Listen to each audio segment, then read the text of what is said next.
What's up guys, I'm Mike from HT Evolution, and today we're going to have a quick unboxing review about the Apple Wired keyboard. As you can see, it has a nice slim design and low profile keys. We will also see a USB connector, which I will be showing on later in this video. Now let's have a closer look at the box. We're seeing here that the Apple keyboard has a layout with numeric keypad. If you would like, this would as well fit on a Windows-based PC. Now, on the other side you see another sticker explaining that this box contains a keyboard. Here we see a nice Apple logo as always on all Apple box products. And on the back we see in the Apple font explained the Apple keyboard with numeric keypad.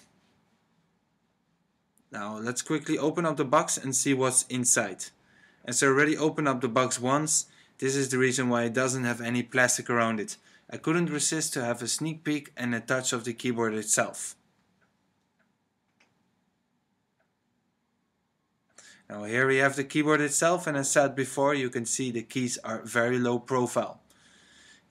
We also have a few function keys on the keyboard itself, and the first key you will find here is for putting your screen brighter and darker.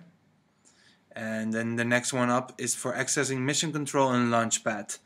Then followed we have the play pause key afterwards, and forwards and backwards. And of course you also have sound up, down and mute, and the last key you will find here is the eject button for your disk drive. I will now give you guys a quick close look of the keyboard's finish. Here you can see that it has been finished to a high standard, and that the keys are low profiled, and the keyboard is finished with nice brushed aluminium like most other Apple products come in.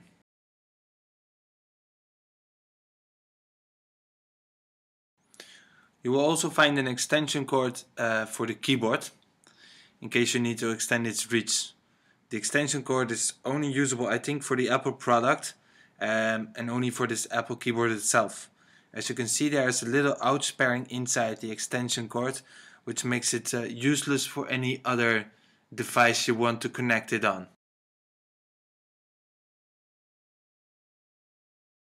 Up next you will also find the basic description, or some also call it a manual.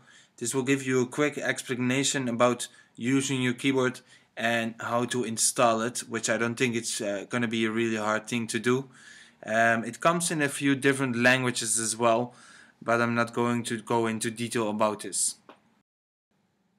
And as well you will find the Apple limited warranty paper, which you will find in all the Apple products. This comes in a few different languages as well, but we don't need to go into more detail about this. The keyboard itself also works on the PC as said before, which you connect it. If you install an extra program, you can even use the function keys on the keyboard.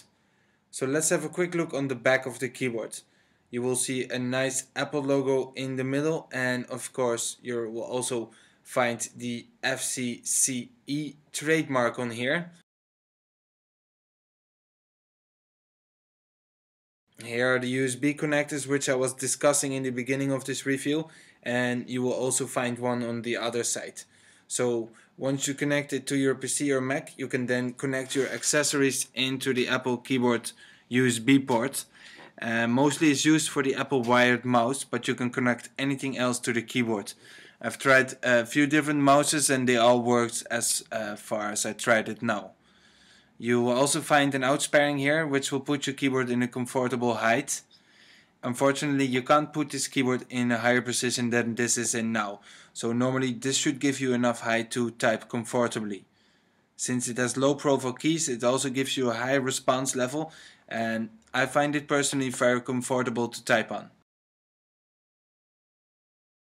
Now there are a few differences, since if you would purchase the wireless version you wouldn't have the numeric keypad, so it would only be the smaller keyboard.